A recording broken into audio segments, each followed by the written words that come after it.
Di tanah asing, ribuan kilometer dari Indonesia, seorang putri bangsa berdiri dengan kepala tegak di sebuah negara kesatuan dengan sistem presidensial di kawasan Eurasia.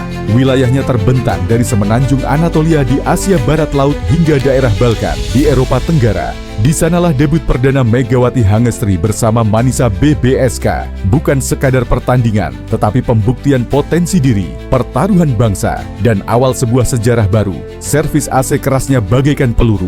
Spike tajamnya menyalakan api semangat, menggetarkan hati siapapun yang menyaksikan. Malam itu adalah malam ketika dunia mulai menoleh kepada seorang gadis Indonesia yang siap menaklukkan panggung internasional. Inilah kisah debut dramatis Megawati Hangestri di tanah Turki yang membara. Jumat 29 Agustus 2025 menjadi sebuah catatan sejarah baru dalam perjalanan karir seorang putri bangsa. Di sebuah sore yang beranjak menuju petang, tepat pukul 18.00 waktu Turki, menjadi debut perdana Megawati Hangestri Pertiwi bersama klub barunya Manisa BBSK.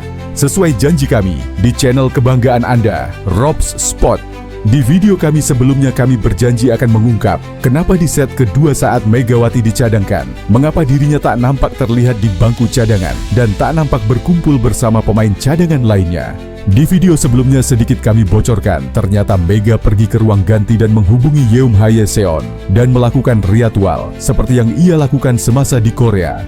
Seperti apa perbincangan mereka berdua dan ritual apa yang dilakukan Mega itu? Mari kita saksikan bocoran dari Yeom Hae Seon. Bagi saya Mega adalah seorang adik yang spesial. Tidak hanya hebat di lapangan, tapi juga hebat di hati para penggemar. Ujar Yeom menjelaskan pada kami. Bagaimana tidak? Kalian saya beritahu ya. Ketika itu Mega mengatakan, "Eoni, apakah kamu menyaksikan pertandinganku saat ini? Jika iya, saran apa yang bisa Eoni berikan padaku di set ketiga nanti?" Ujar Mega disampaikan Yeom. Yeom pun menjawab, "Seharusnya kamu menghubungi pelatihku. Tapi jika tidak memungkinkan, aku kasih saran kamu ikuti saja alur permainan sesuai dengan arahan pelatih. Bermainlah bagus seperti biasanya. Aku tahu jarang ada bola yang diarahkan padamu Mega di set pertama. Baru setelah 2 kali spike, tanja grosser gagal, baru serangan ketiga akan diberikan padamu. Anggap saja pelatihmu sedang melatih grosser dalam serangan dan menganggap jika bola diberikan padamu itu terlalu mudah untuk kamu selesaikan." Jelas Yeom.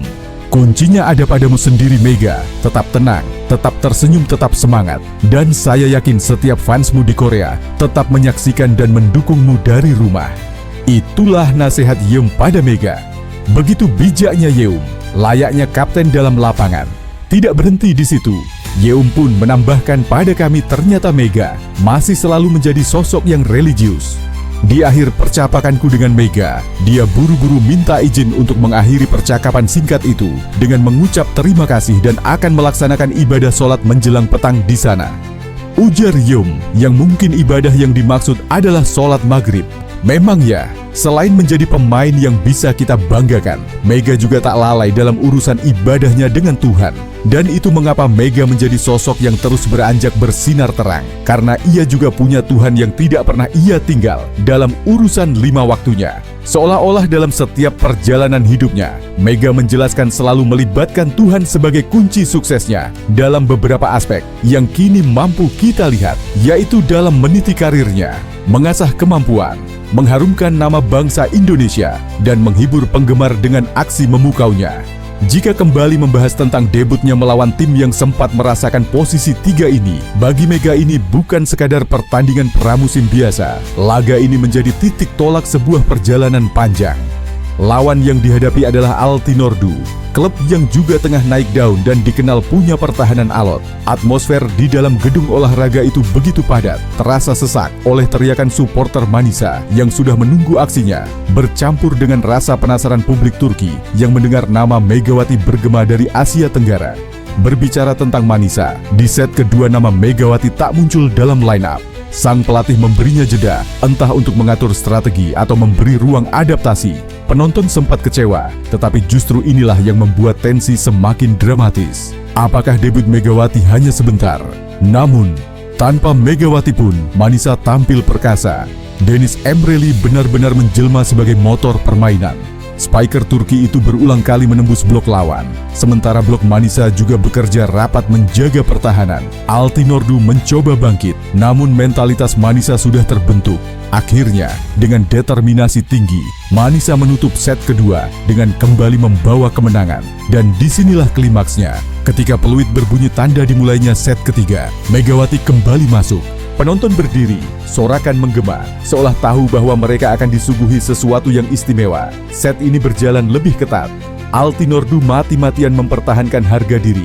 Namun keberadaan Megawati menambah variasi serangan Manisa. Spike kerasnya kembali membuat pertahanan lawan berantakan. Bahkan ketika blok lawan sudah rapat, Megawati menunjukkan kecerdasannya. Soft touch tipis yang mengecoh, membuat bola jatuh manis di depan libero Altinorddu. Sorak-sorai mengguncang. Seakan-akan seluruh hall itu bergemuruh hanya untuknya. Di saat momen krusial, Megawati juga ikut merayakan setiap poin bersama rekan setimnya. Ekspresinya yang emosional, mengepal tangan, berteriak penuh semangat menular ke seluruh tim. Manisa pun melesat tanpa ampun. Set ketiga berakhir dengan skor 25 lawan 19. Skor total 3-0 yang jadi kemenangan mutlak Manisa. Ketika pertandingan usai, tepuk tangan panjang tak berhenti terdengar. Megawati menunduk, memberi hormat kepada penonton. Ada sedikit kilau di matanya, entah peluh atau air mata haru. Pelatih Manisa tampak tersenyum puas. Rekan-rekannya mendekati Megawati, memeluk, menepuk pundaknya, memberi isyarat bahwa ia sudah menjadi bagian penting dari keluarga Manisa BBSK. Debut ini bukan sekadar kemenangan. Bagi Megawati, ini adalah pernyataan kepada dunia bahwa darah Indonesia bisa berkibar di pentas internasional, bahwa Garuda mampu mengepakkan sayapnya, bahkan jauh di tanah asing.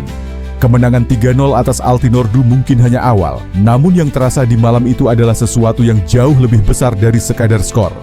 Debut Megawati Hangestri telah menjadi cerita penuh emosi, penuh drama, dan penuh harapan. Dua servis ace, spike-spike keras yang menggelegar, dan semangat juang yang tak pernah padam menjadikannya magnet sorotan. Ribuan pasang mata yang menyaksikan akan mengingat Jumat malam itu. Malam ketika seorang putri Indonesia mulai menorehkan babak baru dalam sejarah voli dunia. Dan pertanyaan besar pun kini menggantung. Jika debutnya saja sudah sekuat ini, bayangkan apa yang akan terjadi ketika Megawati benar-benar menemukan ritme dan puncak performanya bersama Manisa. Satu hal pasti, perjalanan baru telah dimulai dan dunia kini mulai menoleh ke arah nama Megawati Hangestri Pertiwi. Jangan lupa untuk berlangganan gratis dengan saluran channel kami, ROBS Sport dengan cara subscribe. Mungkin seperti ini dulu berita kami hari ini. Nantikan video kabar berita terbaru dari kami selanjutnya tentang Sri Kandi Indonesia yang kita cintai, Megawati Hangestri Pertiwi.